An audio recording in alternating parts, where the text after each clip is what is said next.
अपने आत्मा परमात्मा ने आकर ये ज्ञान दिया कि सबसे पहले आपका गुरु हो, गुरु भी पूरा हो। ये गुरु नकली गुरुओं ने सारा काम बिगाड़ रखा है।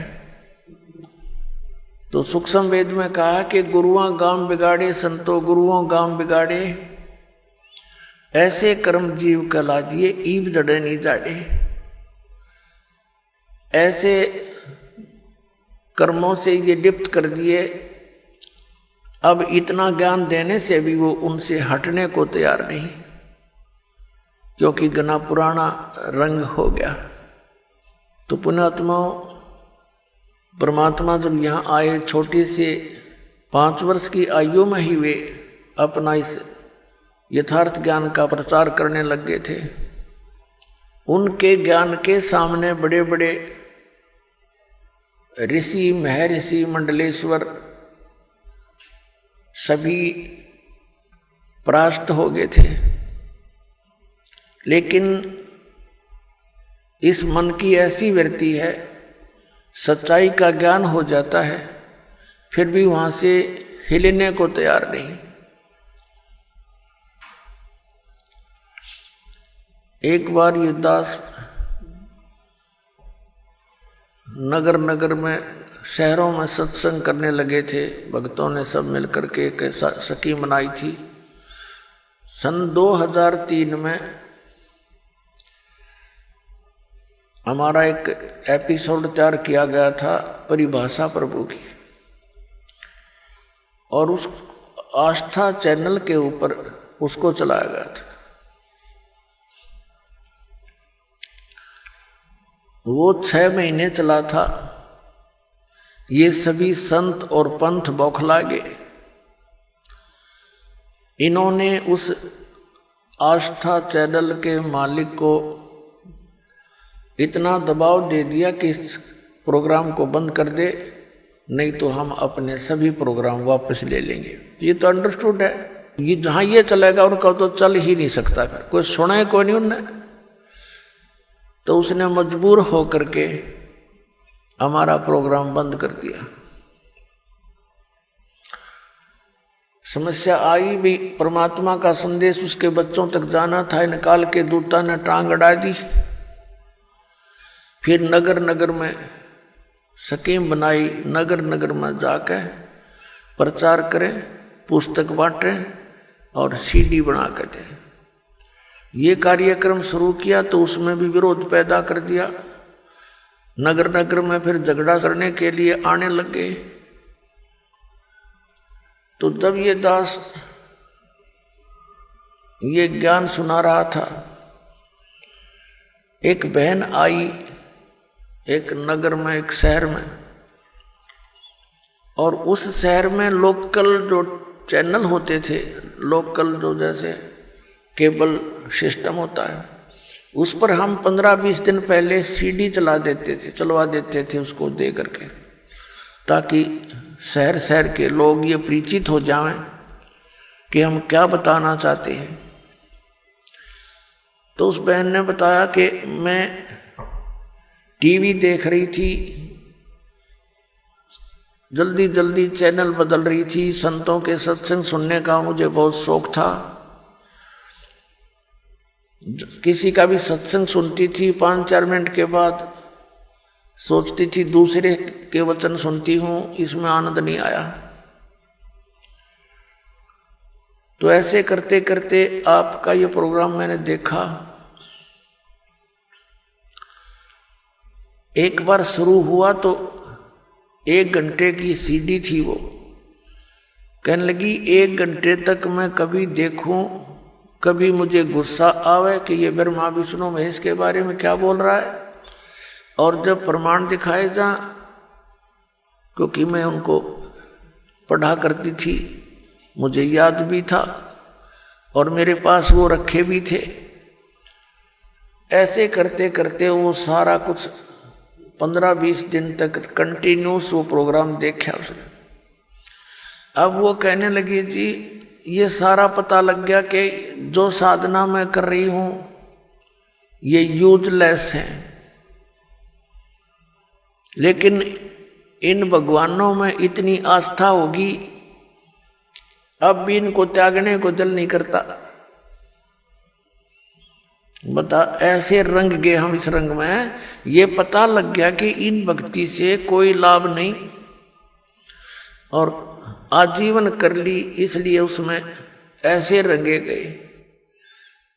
तो आज इस दास के सामने इतनी प्रॉब्लम आई है, लेकिन परमात्मा ने दया करी, अपने बच्चों को शिक्षित कर रखा है।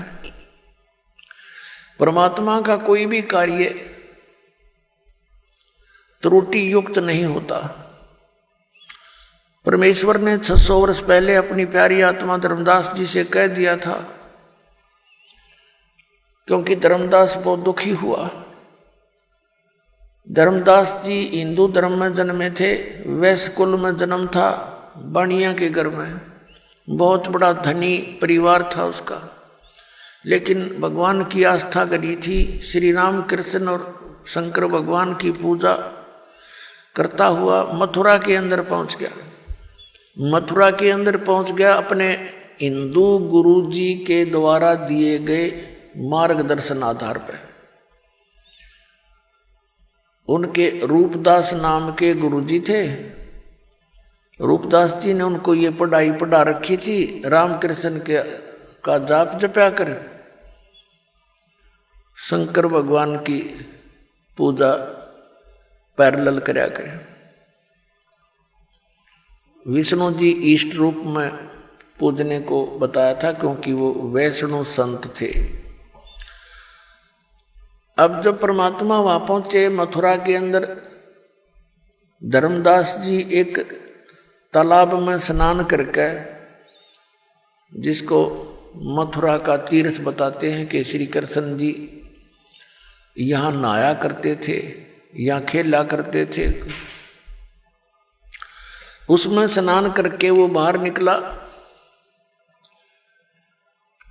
और लोटे में एक जल भर के साथ में रखा हुआ, कुछ स्थान गाय के गोबर और मिट्टी मिला करके मड प्लास्टर किया, कुछ लिपाई करी,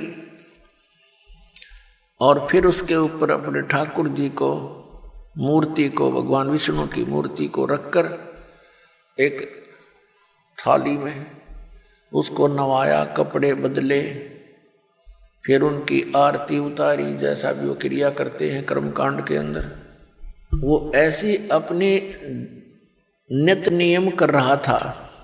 परमात्मा कहते हैं, गोता मारूं स्वर्ग में, जा बैठूं पाताल, कहे कबीर ढूंढता फिरूं अपने हीरे मोती लाल। जैसा कि वेदों में प्रमाण है कि वो परमात्मा ऊपर तीसरे मुक्ति धाम यानी सतलोक में रहता है, रत धाम में। रत माने सत, धाम माने लोक, और वहां से गति करके आता है, चलकर बहुत तीव्र गति से, और अच्छी आत्माओं को मिलता है, उनको ज्ञान समझाता, यथार्थ ज्ञान देता है। जो दृढ़ भक्त होते हैं उनको पूर्ण ज्ञान बताता है। अपने उस गुण के आधार से वो परमात्मा वहां आए, एक जिंदा महात्मा का रूप बना के धर्मदास जी के पास थोड़ी सी दूरी पर बैठ गए। जिंदा महात्मा मुसलमानों के अंदर होते हैं, उनकी वेशभूषा जो जिंदा वाली होती है, अधिकतर वो जिंदा महात्मा मुसलमानों में होते हैं, लेकिन जन साधारण उनको साधु संत एक जैसे ही मानता है, कोई अंतर नहीं होते हैं। फिर भी जिनको ज्ञान है वो समझ जाते हैं कि ये साधु कौन से मजहब से संबंध रखता है। जैसे आप जैनियों को देखोगे, कहते कति नंगे फिर रहे होंगे, या मुंह पर पट्टी बांध रखी होगी और नंगे पैरों घूम रहे होंगे, कपड़ा रख लेते हैं शरीर पर। तो उससे पता लग जाता है कौन से धर्म से संबंधित है ये साधक। अब धर्मदास जी से लगभग 50 फुट की दूरी पर परमात्मा विराजमान हो गए। धर्मदास जी क्रिया कर रहा था और उसके बाद उस प्रतिदिन वो जो गीता जी का पाठ किया करता था, 1 अध्याय का डेली, उसने क्या देखा धर्मदास जी ने कि एक मुसलमान संत और तेरी इस साधना को बड़ी गौर से देख रहा है। तो उसने सोचा ये स्वाभाविक होता है प्रत्येक भक्त आत्मा का, वो बेशक किसी मजहब धर्म से संबंधित है, जो भगत होगा धार्मिक होगा उसमें द्वेष नहीं होता।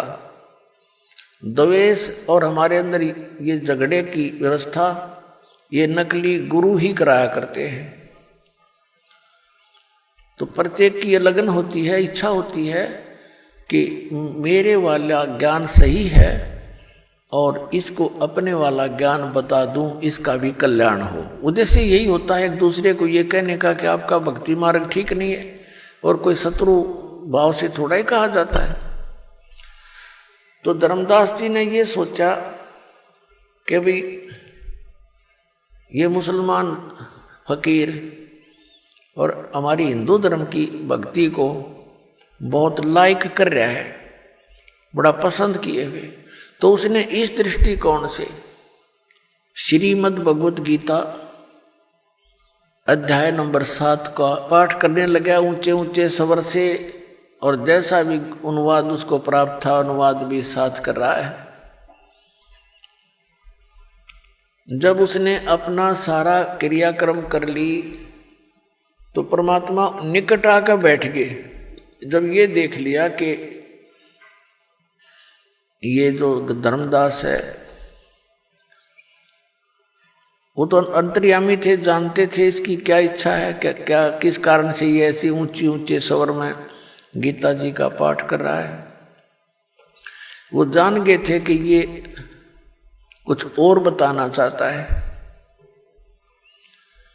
वैसे तो साधु जो वैष्णव संत होते हैं वो मुसलमान फकीरों को दूर रखते हैं, पहले ऐसी स्थिति थी। तो इस दृष्टिकोण से पहले तो परमात्मा दूर बैठ के कदे यो बिदक जा कि मुसलमान कीता गया मेरे पास में।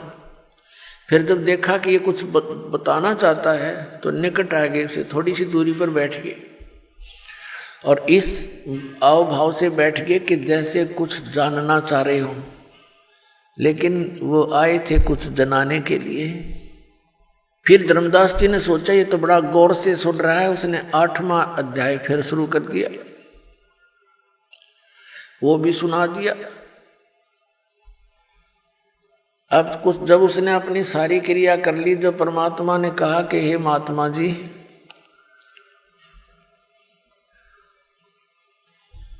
अपने आत्माओं आप जरा सा विचार करियो, इस परमात्मा हमारे अपने पिता की तरफ देखो ध्यान से, वो हमारे लिए कितना भटक रहा है। परमात्मा कहते हैं कबीर जी, मैं रोवत हूँ सृष्टि को और सृष्टि रोवे मोहे, और कह कबीर हमारे वियोग को ये समझ ना सकता कोई। मैं तो इन बच्चों को रो रहा हूं कि तुम गलत स्थान पर फंसे हो, या तुम्हारा कुछ भी नहीं है, तुम्हें मूर्ख बना रखा है ये बेटा या बेटी या कार या कोठी, आजीवन इसमें लगे रहते हो और 1 मिनट में मृत्यु कर देता है, फिर गधा बनाकर छोड़ देता है। वह कोठी रो बेटी रो कार तुम्हारी कैसे होगी? इतना ही काम करो जितना टाइम पास करने के लिए, और तुम क्या कर रहे हो? साधना गलत करा रहा है तुम्हारे से, फिर पशु पक्षी बनाता है। और हम काल ने ऐसे मिसगाइड कर दिए, हमारे तक पहुंचना भी परमात्मा को कठिन हो रहा है। वैसे भगवान के लिए कठिन शब्द प्रयोग करना शोभा दास को नहीं दे रहा, फिर भी देख रहा हूं कि उस मालिक ने कितना संघर्ष करके हमारे तक वो पहुंचे हैं।